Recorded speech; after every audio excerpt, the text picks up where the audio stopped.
So the American midterm elections have been a massive success for the Republicans, a big blow for President Barack Obama. Although Bill Clinton, I suppose, had a similar experience in 1994 and didn't stop him being re-elected 2 years later. But who better to analyse things for us? And an old favourite guest of ours here on The Last Word, the Chief Executive of the Trends Research Institute, joining us from New York, Gerald Celente. Hello to you, Gerald. Hello, Matt. So what do you reckon the political and indeed the economic consequences of the midterm elections are going to be? Nothing and nothing. Okay. Yeah, it's one criminal group replaced the others. The Gambinos replaced the Bananos. The Republicans replaced the Democrats. Nothing of any consequence is going to change. It seems as though Americans have attention deficit disorder. Go back to 2006 midterm elections. The Democrats get swept in. They repudiate the Bush presidency and his Congress under the guise that the Democrats in office are going to end those criminal operations called wars in Iraq and Afghanistan. And what happens? They bring in Obama later on, and then what does he do? He increases the troop strength into Afghanistan into 70,000 more troops. It's the two-headed one-party system. The Wall Street gang is in control of the White House. This is all just show. They're going to make a big story about tax breaks for the filthy rich and whether or not they're going to gut the already gutless Obamacare and whether or not they're going to balance the budget. And in the meantime, the big story today, Matt, is how much money is the Federal Reserve going to dump into the markets. You know, that digital money not worth the paper it's not printed on. That's what everyone's really waiting for. The rest of this is just a sideshow. Well, indeed, talk to us about this, what they call quantitative easing. Can you explain what's involved in that and what it's supposed to do?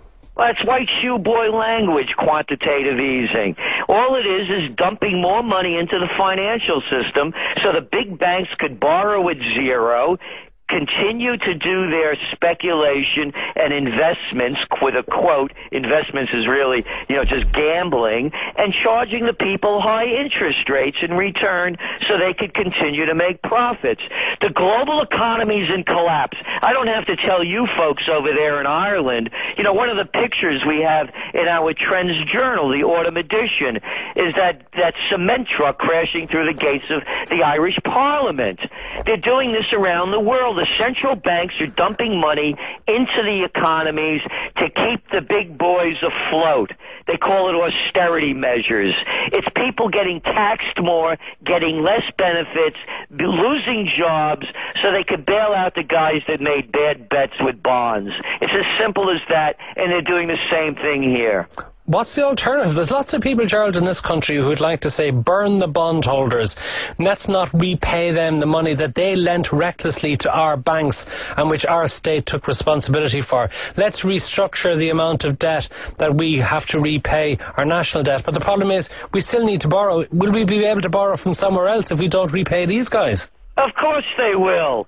Why should these guys not get burnt? You know what gets me, Matt? All my life I hear about free markets and capitalism until the big guys start taking losses, and then they come out with this load of baloney that, they're too big to fail. If they fail, then the world will come to an end. No. Capitalism then takes place. You know what the motto now of the Trends Research Institute is? Break the chains, buy local, and bank local. The only way the people are ever going to make it is to take the power away from the power brokers. And that's all these politicians are. What a disgusting spectacle. From that clown Cowan you got over there, to Sarkozy, to Berlusconi, to Obama, Bush, Clinton, you go down the line. You know who these people are? These are the same people you couldn't stand in high school and college that wanted to become the head of the, class president or head of the student council, and they always used to suck their way up and brown nose to everybody else so they could get what they want. Now they're telling us what to do. They don't have a clue. If you watch the election results last night in the U.S., it was a disgusting. You hear the guys saying the same things. We're gonna balance the budget, and we're gonna free up the credit lines so that small business could again start borrowing and expand. Now, one thing has nothing to do with another. It's called globalization. They've taken all the good jobs and sent them to China along with the technology, and the people have over-borrowed because of the criminal activities of the banks by loaning the money at these ridiculously low rates with no collateral, and now they want the people to bail out the banks. What's the alternative? You tell us how we can get out of this mess, what we can do, Gerald. Number please. one, you have to stop spending money you don't have.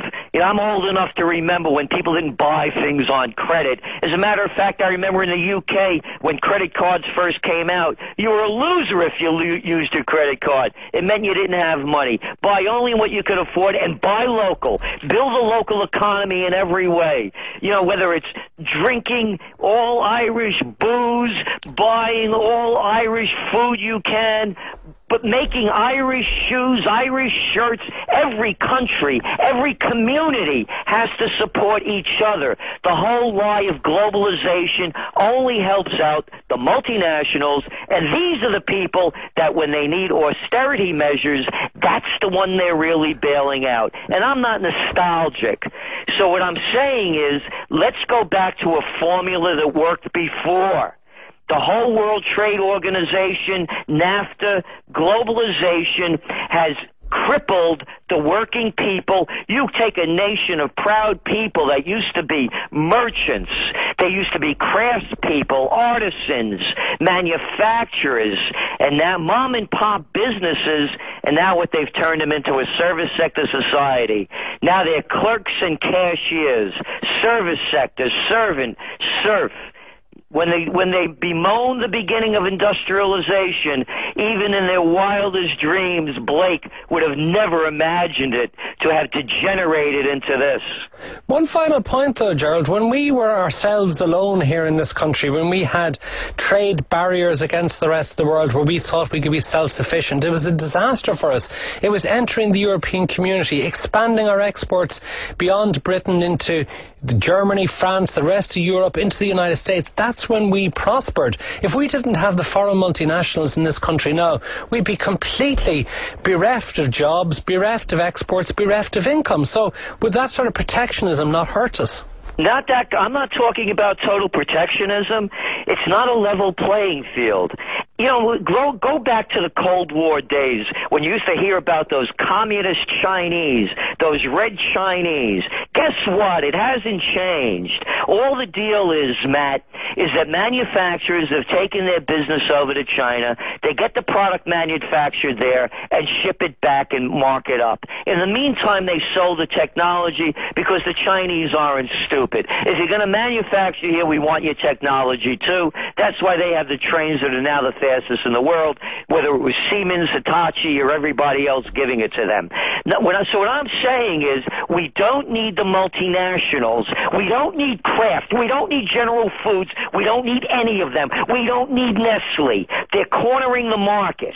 And what we do need is more local manufacturers to be able to compete. It's not a level playing field. I'm not a protectionist. I say open up the markets, but let's call it what it is.